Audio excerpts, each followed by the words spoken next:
Well, spoilt for choice, really. I mean, there's fair funding for our children, because our children in Haringey get over £1,000 less per head, so next time they review it, we should get more. It's about women's appearance and stopping airbrushing being used to falsify images.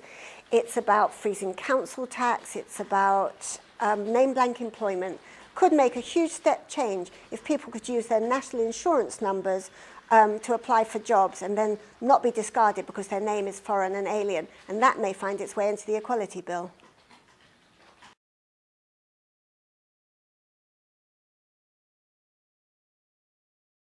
I think some people would argue it would make it a worse place.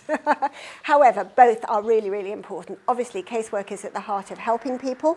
But what goes on in Parliament is very important, but it's not just listening to debates. It's about holding ministers to account and getting them on the spot to give you the answers you need. And you can skewer them in a number of ways. And that's my mission, and that's what I do.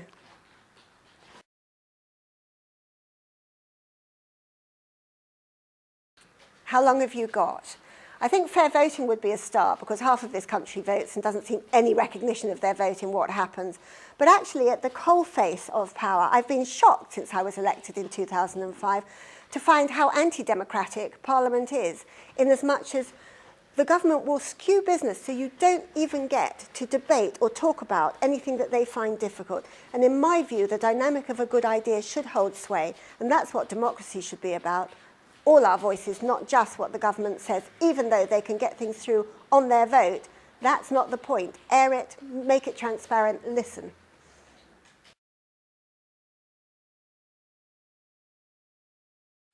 Tear me in half. In the end, it has to be the constituents, because they elected me to this job, and in the end, I represent them, whether I agree with them or I don't agree with them. Having said that, I'm also subject to my party and to my conscience. And, you know, how you are as a person is really important in politics. You have to stay true to yourself, and you have to, above all, represent your constituents.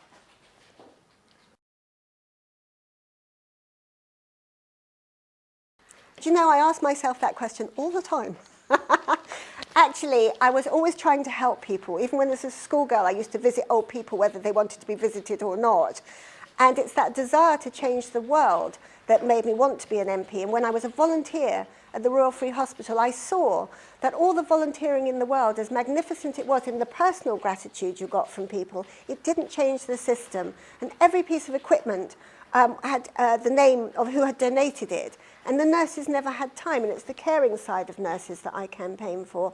So in the end, the only way to really change things is to get into the political system, and I love fighting.